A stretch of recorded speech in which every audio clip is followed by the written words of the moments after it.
Hey everyone, and thanks for jumping back into the cryptoverse. Um, Everyone's asking me to go live,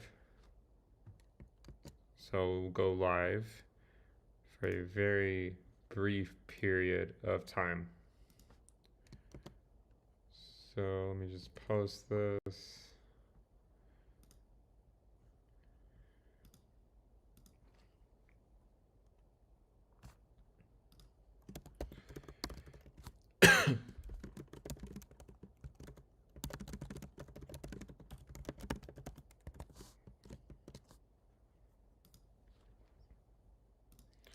All right.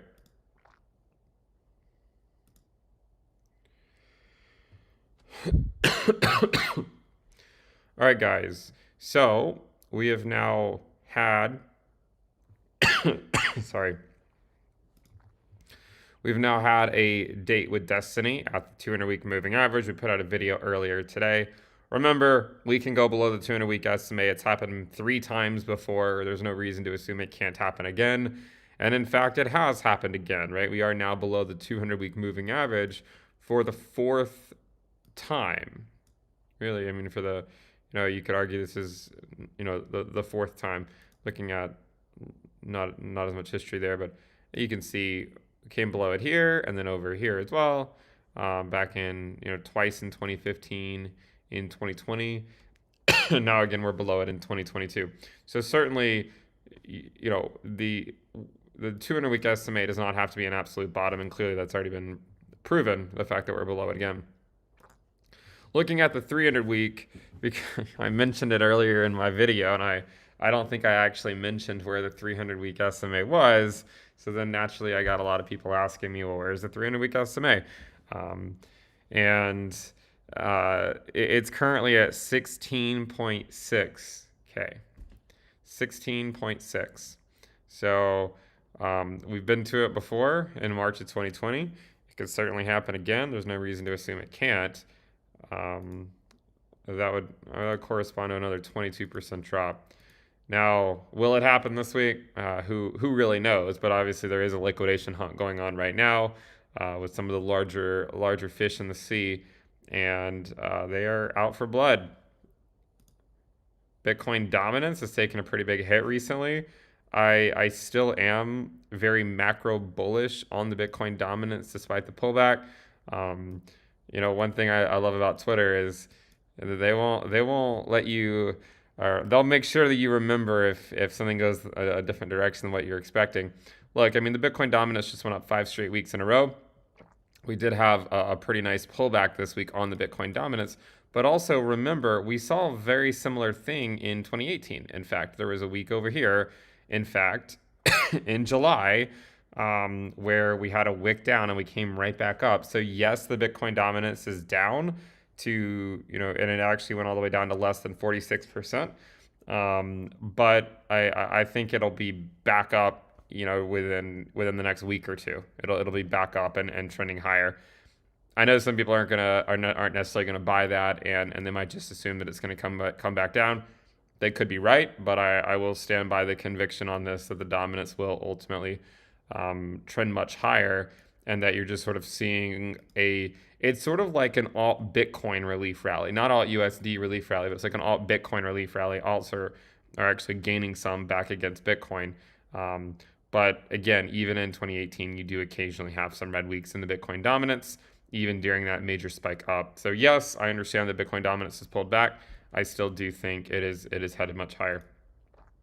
As far as Bitcoin, we are below the fair value regression line that's again fit to non-bubble data. Okay. One thing that I said back in 2019 is that whenever we come back down to it, I'll probably have to refit it. I don't really think, I don't even know if I'm going to refit it, honestly, because I don't really think it's going to make a huge difference. Refitting it over here would make a huge difference from just including this data. And then refitting this after this made a huge difference. But then doing this one had a less of an impact. And then I imagine adding all this data and this data is going to have even less of an impact. So I'm not sure that it's completely merited. but that is something we could theoretically do. Regardless, the fair value fit to non-bubble data for Bitcoin is currently at around $23,000. So we are slightly below it. We've been below it in the past. You can see over here we were below it in 2020, and actually in 2020 we went below the regression band for a very brief period of time. But anyways, you know, we are around the fair value. We are just below the 200-week moving average. And furthermore, the NASDAQ is also about to potentially test its own 200-week moving average. So I would be watching out for that in case that happens. But again, as I said, if you're just not tuning in, I would expect the dominance to surge higher, even though it has had a pretty nice pullback. I know it's a fairly significant one, but remember, it was only a couple months, really a month and a half ago, when the dominance was less than 42%. And now now the alt maxis are celebrating a 46% Bitcoin dominance. But anyways, I guess we could check out a few other things. We could check out the volume. I think there is a decent amount of volume coming in. Here you can see, I mean, this is for the week already, and it's, you know, the volume this week is already almost what it was last week, and we've only just started this week, so it should be a fairly decent week for volume as volume is concerned. And oh, I wanted to show the regression rainbow actually. Where's that one? That one's here. So I was actually looking at this. I mean, you know, if you look at this one and just sort of show where we are with respect to where we've been in prior moves, you know, you can see that in the first cycle, we sort of, I mean, arguably, we spent a little bit of time below it, but we were sort of in here for the most part with some wicks below. And then in the second cycle, we were sort of on this green line. So really it was the same line more or less. And then the third cycle, we were on this line here in the accumulation phase. So again, there's a difference between the bear market and the accumulation phase. The accumulation phase follows the bear market. That's why I say you don't want to buy alts in the bear market. You want to buy alts after the bear market in the accumulation phase that follows the bear market. So like in this phase, okay, in this phase, you've seen, I mean, if you haven't heeded my advice on altcoins, you see how quickly alts can get wrecked in a Bitcoin bear market, okay? Anyways, in the fourth cycle, we were more or less on the same line as we were in the prior cycle, but we did have one wick down to the line below. And I just wanted to bring this up because we are now below that line. So we're in the regression, sort of in that regression channel that was of the of the March 2020 capitulation. And for us to get back down there, it would actually correspond to us going all the way down to $14,000 if it were to happen today. If it were to happen at, say, like the end of the year, it might correspond to, say, 16 or 17K.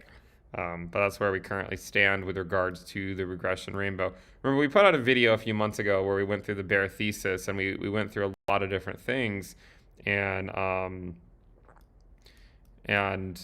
mean, it seems like the bear thesis has played out very, very well.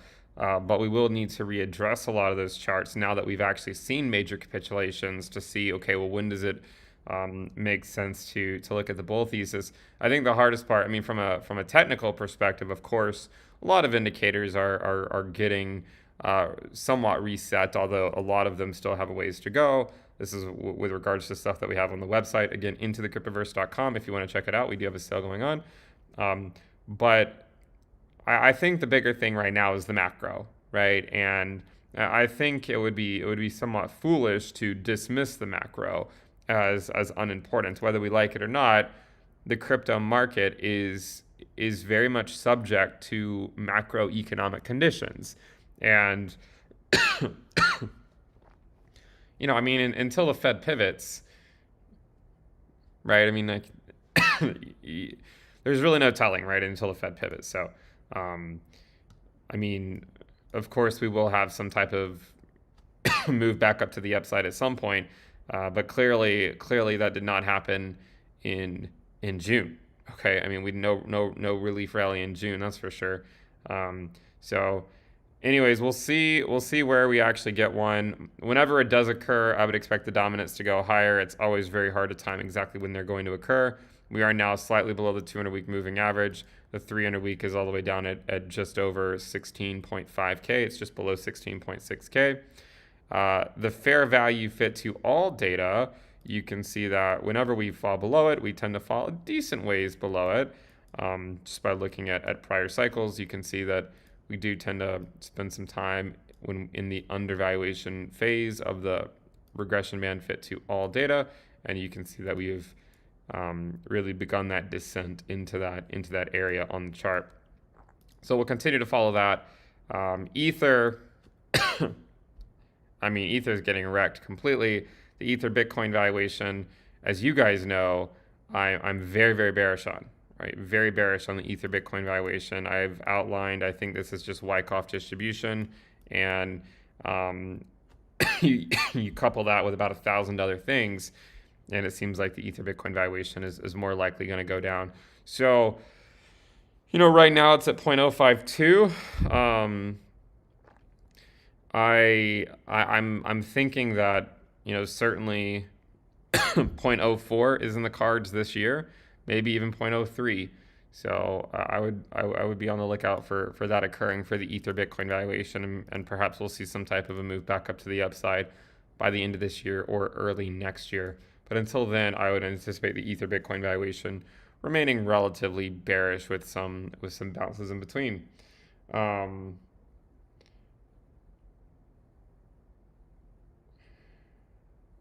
Bitcoin is dropping harder than top 10 alts. Why is that? Look, I mean, it's a fair question.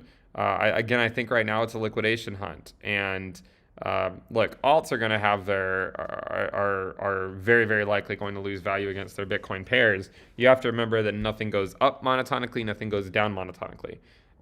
Even the altcoins that I talk about on this channel, some of them are holding up relatively well. ADA is one of them. I run ADA's stake pool. Like I run ADA validators. I benefit if the ADA USD valuation goes up, but I don't look at this chart. I don't look at the ADA Bitcoin chart and think that it necessarily looks that bullish, even though it's temporarily in an uptrend. I still look at this and say it's still very much in a downtrend against Bitcoin. It's currently down about 67% against Bitcoin since September of 2021. I don't look at this chart and say that the ADA Bitcoin valuation looks very bullish. Yes, locally it's doing okay, but that doesn't really mean anything as we've continued to get rejected off of the bull market support band for the ADA Bitcoin valuation, right? And it's likely going to keep happening. So again, I say that as someone who likes ADA.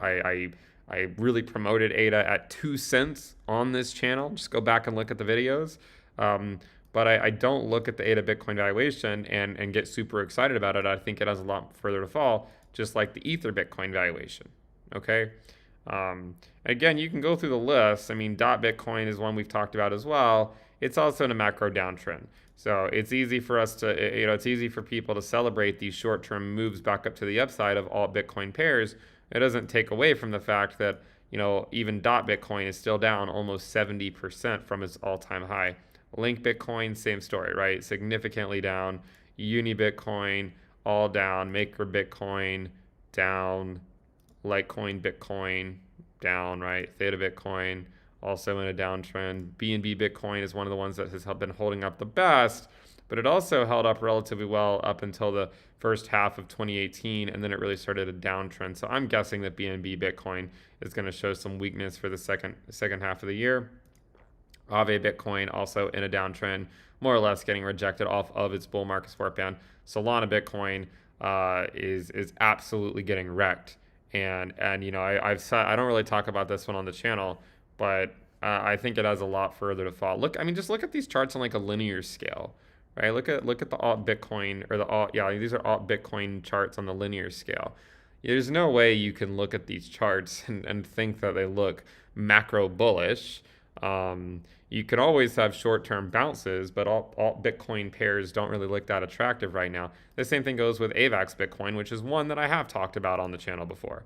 you know, but even in this situation, I don't look at this chart and think that it looks bullish. I think that it looks very bearish and that you're occasionally going to have some green weeks, but AVAX Bitcoin is still down 72% from its all-time high and is likely going to go down further before it bottoms against the Bitcoin against its Bitcoin valuation. Okay, so it's just something to consider.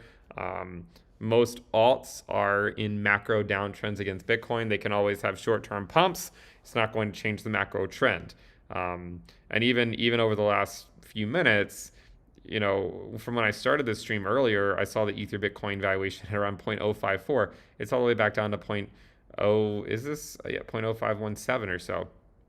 I'm not really, is this live? Is that updating live? Yeah, it is. So, I mean, again, these are any given day alts can pump, but against their Bitcoin valuations, but it doesn't change the macro downtrend that they're in fact in. On the monthly, Bitcoin is now down 34%. It's pretty brutal. December 2018 was a 37% drop. If we actually go look at the monthly RSI, we are more oversold than we've ever been. Right? I mean, we've never been this oversold on the monthly time frame. We've never been this well, we're technically not oversold. The monthly RSI is still 41. We'd have to get all the way down to 30 before I think we could really say we're oversold. But the RSI is lower than it's ever been on the monthly. It's also lower than it's ever been on the weekly as well. One thing that I do think people should consider under these conditions includes the macro. Okay, so don't get blinded by not including the macro in your analysis. I think it's probably the biggest thing that you should be looking at. And, you know, as long as the US dollar is in an uptrend, right, I think we should assume that Bitcoin will remain relatively bearish, albeit with some occasional rallies, even if they're bear market rallies. So the dollar arguably has a lot further up to go before it will ultimately peak. Now, one of the things that we have to consider is that a lot of this is fueled by, I mean, there's obviously a lot of stuff going on within the cryptoverse right now, but also if you just simply go look at inflation, you know, one of the things about inflation is that, let me fix this. You know, I think a lot of people were sort of hoping that this 8.3% was a sign that inflation was finally slowing and going to start heading the other direction. But clearly that's not the case, as it came in 8.6% year over year. And risk on assets took an immediate hit. Okay, so what does that mean for us? Well, it really means that as long as inflation is continuing to go up, we should assume, right? We should assume that the stock market is likely not going to do well. And if the stock market's not doing well, we should not assume that crypto is going to do well. Let me show you something. So if we were to go look at, say, let's go look at, here's the S&P. Okay, so let's look at the S&P.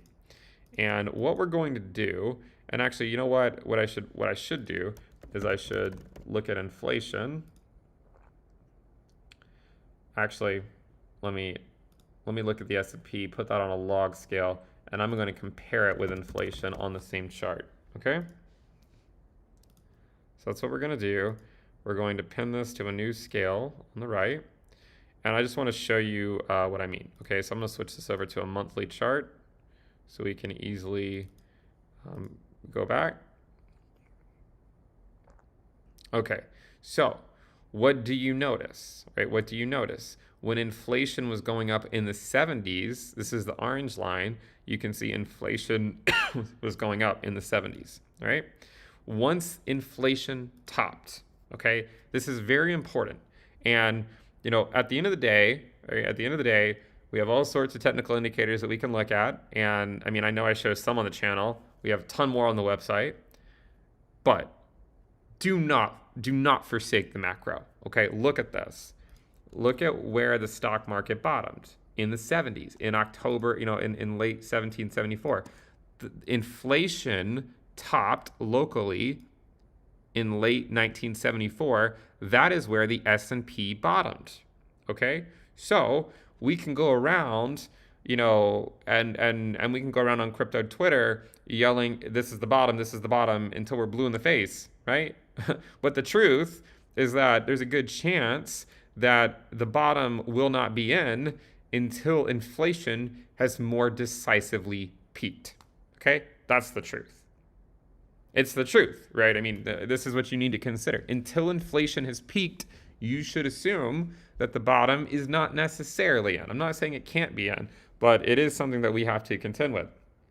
So, why do I say that? Well, even in the 70s when inflation was going up, there were a few months where it seemed like it was pulling back, like right here in April in April of 1774, in April of 1974, you can see that inflation pulled back, but then it went up again, and then it pulled back, and then it went up again, and then it finally came down. And once inflation started to come down, the stock market bottomed, and it started to rally again, okay? Now, over here, inflation started to go up again. The stock market didn't do as bad this time, but it was more or less flat during this entire period. And arguably, it wasn't until that inflation got really under control that the S&P went on a new macro bull run, right? That took us up through the dot-com bubble, right? And this bull run really lasted for 20 years, right? I mean, it lasted for potentially 20 years, okay? So when we think about inflation right now, I've said before, this could be an inflationary decade, right? It very much could be an inflationary decade. That doesn't mean the entire decade has to be known as inflation just going up, but it could be marked by a period where it goes up and then comes back down, and then maybe it goes up again, just like it did in the 70s, just like it did in the 40s. Okay, this was the World War II around this time. So and you can see that it had sort of two peaks, one in 1942 and one in 1947. And then we had a double peak here in 1974, and then again in 1980. And then again, we're having one probably sometime in later 2022 or in 2023 when we'll likely see inflation peak again. Now, the reason why that's important is because whenever inflation peaks, we could perhaps assume that the Fed will finally pivot, right?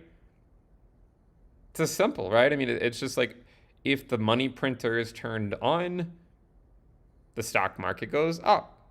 If the money printer is turned off, the stock market goes down. Okay, so the macro is important. We need to understand it, and we need to, remember that as long as inflation's going higher, we should not assume necessarily that the macro bottom is in. Once inflation peaks, then we can probably start to talk a little bit more about it. And even here, here's another good example of inflation. Look at this first inflationary peak here in 1942. Look at this, and you can look at it with the S&P. This first one here, the S&P was in a downtrend, and it bottomed. The S&P bottomed when inflation peaked, right here in 1942. Now, one of the things that I find interesting in both of these scenarios, the first peak was a lot more detrimental to the stock market than the second one. Okay, so the first peak, the first peak in the inflation, you can see the stock market went down. The second peak, the stock market did relatively okay. I mean, it didn't really go on a major bull run, but it wasn't just like dumping every single month, right? It just was more or less chopping sideways. So it was the first peak that led to the major bear market. Okay, so bear market when inflation was going up. The second peak, we're more or less chopping sideways, and after that major second peak, then we went on a fairly significant bull market that lasted for another 20 years or so, right? Potentially 20 years. So same thing over here. In the 70s, you saw the stock market go down when inflation went up. The second peak with inflation going up, the stock market was actually doing relatively okay. It was a slow uptrend. It wasn't like a major bull market or anything. Afterwards, you had another 20-year bull market. I think we're seeing something again. I mean, we're looking at the first peak right. We're looking at the first peak right now, and I don't know exactly when it's going to occur, but I will say that the people that have the patience and the discipline to, and I've been telling people, I've been telling you guys this for a long time, right? Cash is king during a bear market. Alts are extremely risky, and I've told you that for the last 5 or 6 months, right? Cash is king, alts are risky, and Bitcoin dominance is going to go higher. Now, I know locally Bitcoin dominance has gone down, but I'm telling you, cash is king, okay? When inflation peaks, could mark a very macro bottom. And that macro bottom could be what leads us into, another 20-year bull market or something. Okay, well, likely it leads us into a brief accumulation phase before another massive bull market. But you can see it happened here. And then we had this massive bull market that came after it, right? And then it happened in the 70s. And then we had this massive bull market that came after it. And it's potentially happening again, right? So I do think it's basically what this scenario is setting up. I think it's setting up a generational opportunity. I don't really think it's necessarily here yet, if I'm being completely honest.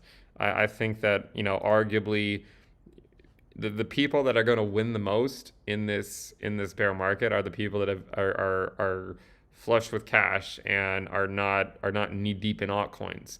Again, what's going to give you power during a crypto bear market? It's having cash to spend, not having altcoins that are down 95% or more. Okay, so I think as long as you're planning ahead and saying, what, there's likely this generational buying opportunity coming. We need to see inflation more convincingly peak, and then we could potentially be off to the races. But until then, it's just a waiting game. And you might say, well, why does that have to? Why does inflation? Why does it have to mean why does it have to mean all this? Again, the Fed's mandate, they have to get inflation under control. They care a lot more about inflation than they do about our crypto portfolios. Okay, they just do. So don't fight the Fed, right? Don't fight them. Recognize that cash is king right now, and that's. Don't take my word for it, right? Just look at the dollar. Look at the dollar. Look at the U.S. dollar currency index. It's telling you all you need to know. The dollar is in a massive uptrend while inflation is soaring, right? I mean, you can see it right here. Inflation's going up. The dollar is also going up fairly significantly at the moment. Okay, so cash is king. People are flocking away from risk assets to cash. And at some point, maybe we'll hit some type of macro local top for the U.S. dollar currency index, and then we'll go into that, another bull market. But until then, I think you have to keep an eye on inflation, and we need to get that under control. Once that occurs, it will allow the Fed to pivot. Once the Fed pivots, we can start talking about gearing up for another bull market. Until then, all these people calling for the bottom and whatnot, it's just hand waving. It's just hand waving, right? No one knows. And the macro still looks relatively bleak right now. So you just got to be patient, right? We got to wait for the Fed to pivot. We got to wait for inflation to get under control. I don't think inflation is going to get under control as long as oil is continuing to go up. I mean, this is now, $121 crude? Look at this. So I hope this makes sense. I just kind of how I see the market, right? I mean, I do think Bitcoin is getting into a much better value for people that want to accumulate it.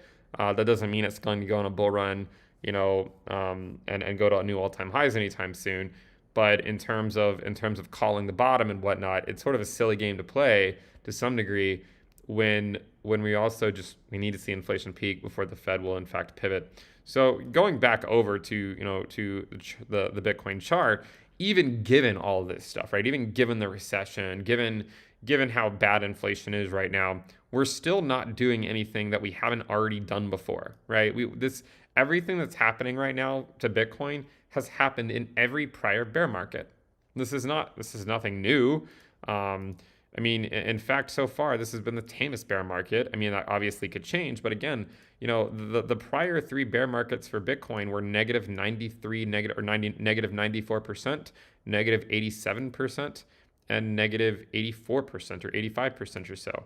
So far, this bear market, despite how bad it seems, is currently at about almost a 70% drop. I think it's slightly less than 70%, but around a 70% drop. So, given all of that, if you join crypto in 2021 and you think this is as worse as it's ever been, the people that lived through 2018, we still saw an 84% drop, right? I mean, like, to give you an idea of what that would feel like, that would mean Bitcoin in this market going all the way down to about $10,000 or $11,000, close to $11,000. That's what it would mean. That is how bad it got during the last bear market. So again, I understand that the macro looks really bad and everything, but at the same time, Bitcoin at this point has not done anything that it hasn't done in basically every other bear market. Okay, even the 200-week moving average that everyone claims always holds as support, and I mean it does hold a fairly good level of support a lot of the time, but we've still gone below it 3 separate times in the past, and now we have marked our 4th time going at least wicking below the 200-week moving average. So um, I do think it's worth keeping an eye on inflation, right? Because whether you care about it or not, whenever inflation gets under control, the Fed can pivot, and that's important to you. Also, remember that the stock market will likely bottom before the economy recovers. Why? Because the stock market front runs everything because people are always pricing everything in before it actually happens, right? So by the time you know about it, it's already been priced in, right? That's the truth. By the time you know about it, it's already been priced in.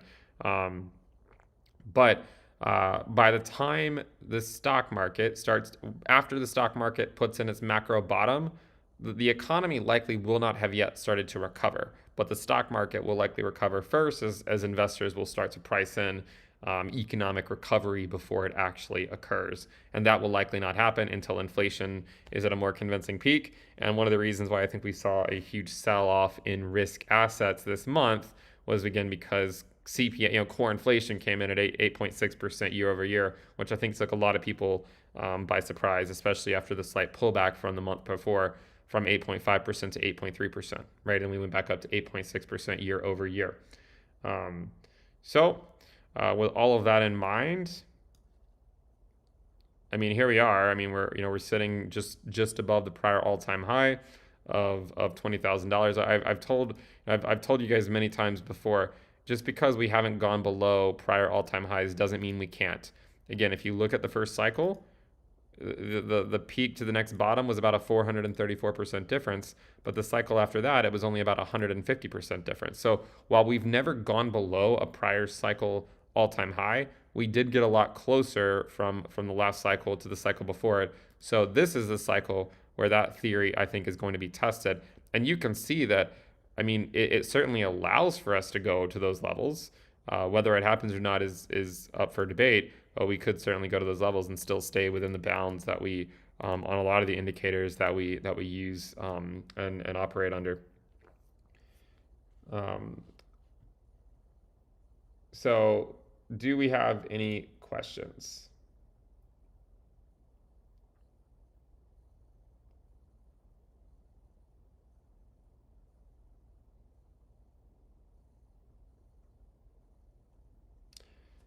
Yeah, no, I mean, like, I do think inflation's not yet under control, so that's why I'm saying, like, any rallies should likely be thought of as bear market rallies.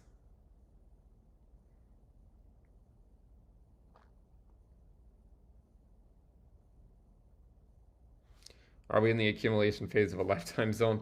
I think you also want to see, you also want to see better macro, I think.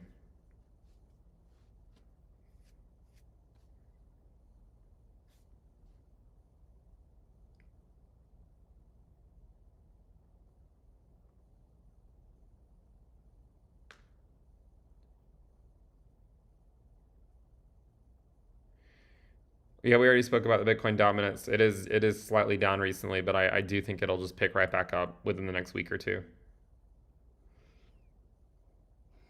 Also, some of the times the Bitcoin dominance is dropping because stablecoin dominance is going up, not necessarily because all alt Bitcoin pairs are bleeding. I mean, like right now, a lot of alt Bitcoin pairs are in fact bleeding. Okay. I mean, Ether Bitcoin is at 0.0518. I mean, are we really going to celebrate 0.0518 Ether?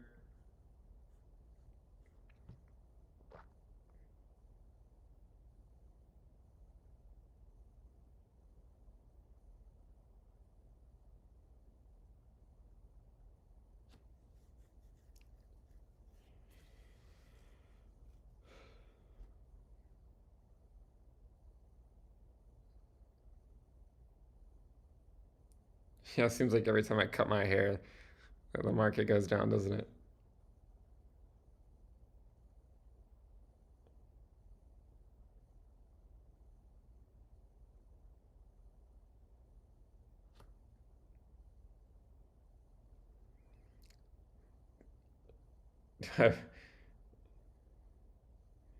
Yeah, I mean, again, you can check out the website intothecryptoverse.com. I talk more about what I'm doing there, and that was where I mean, I put out an alert on that where I said I was trading my ether, a lot of my ether to Bitcoin at 0.0749. I got pretty lucky because it dropped right after it. I'm not normally that lucky. Normally, if I do something, it actually goes the other way first, and then it maybe eventually goes in the direction I wanted to. That one worked out pretty well, but not all of them are so quick to work out. The dominance I think is really working out, even though locally it is actually dropped a little bit. But most alt Bitcoin pairs are becoming a ghost of their former selves. Even the Ether Bitcoin valuation is going down extremely quickly. Again, ADA Bitcoin, yeah, I get it. It's doing really well right now. And it's one of the few altcoins that I even own at this point, but I'm not convinced that it's gonna break above and go on. I think it's more likely to come back down over the next few months. Again, I would benefit if ADA USD goes up, but I think that its ADA Bitcoin valuation will likely bleed for a while longer before finding a more convincing bottom.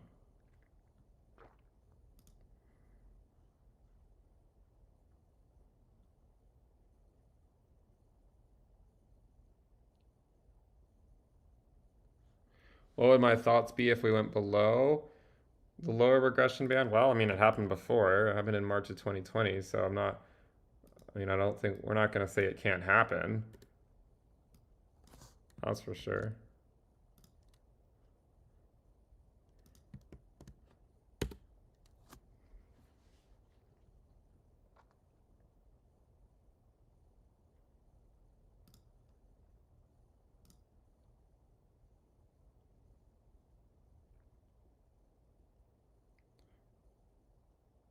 Yeah, I mean, look, I think I think there is a liquidation hunt going on. Um, I actually said this earlier today in one of the Telegram rooms. I think this is a liquidation hunt, um, and then there's some big pockets trying to get some people liquidated.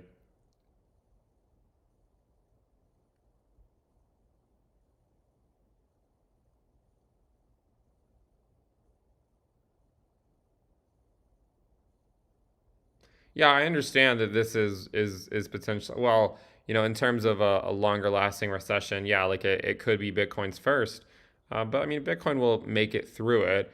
And again, so far, Bitcoin has not done anything that it hasn't done in prior bear markets, right? I mean, Bitcoin could drop another, 40%, or even 50%, and still be in line with what it's done in prior bear markets.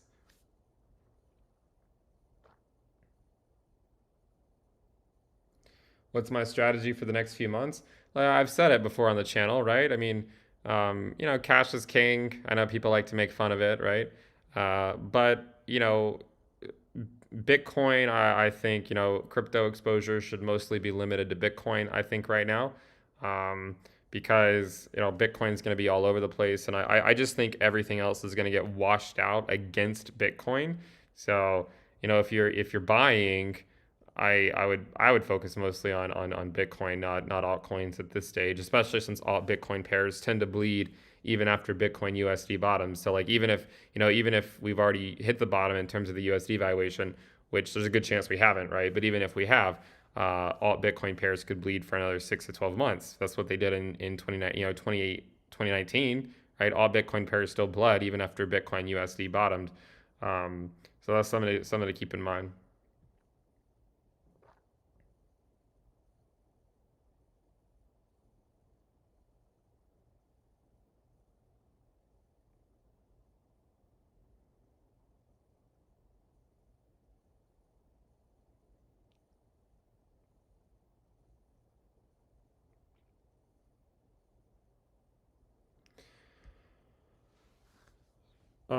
By the way, if you guys aren't subscribed, make sure you subscribe. Give the video a thumbs up. Actually, we hit a pretty important milestone recently. Um, I don't know if you guys are super interested in the statistics, but I can pull it up.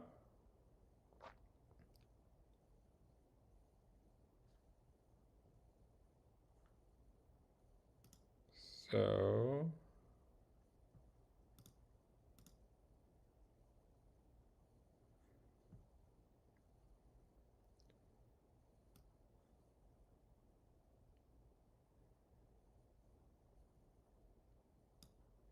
okay, so I recently hit 750,000 subscribers.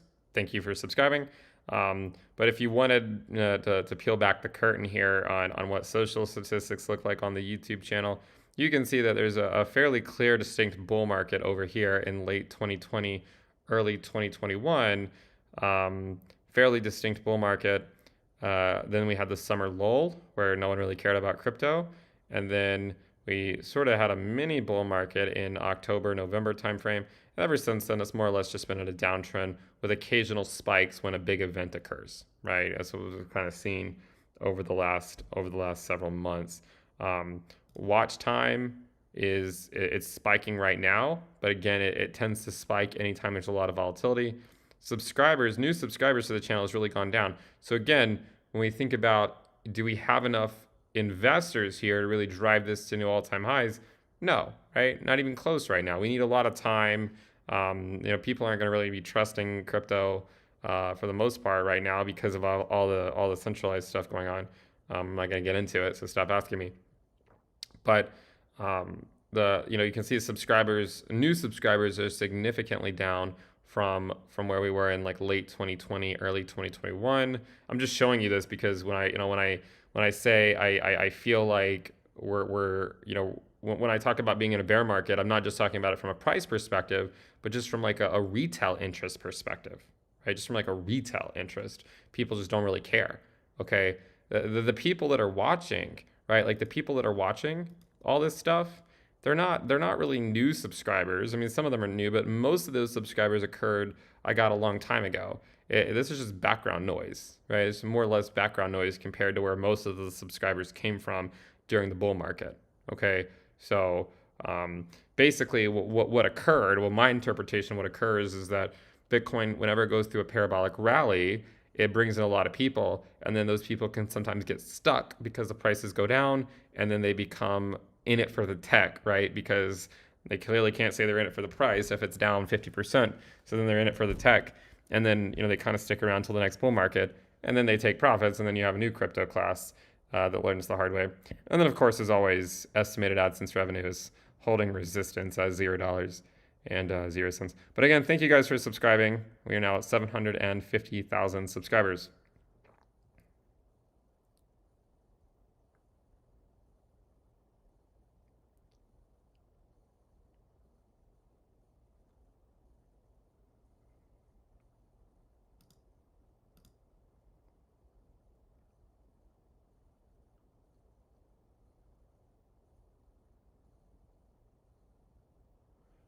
All right, guys. Yeah, we do have a Fed meeting coming up on Wednesday. So, usually you'll see directional changes occur at big events. I'm not saying it's going to occur at that one, but I guess we'll see what the Fed does. I think some people are assuming they're going to raise by 75 basis points since inflation's back on the move to the upside. We'll see if it's just 50.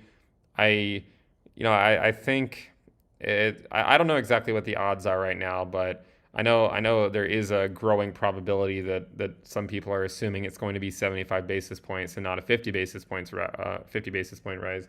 Um, but anyways, do I remember what the 2007 recession was like?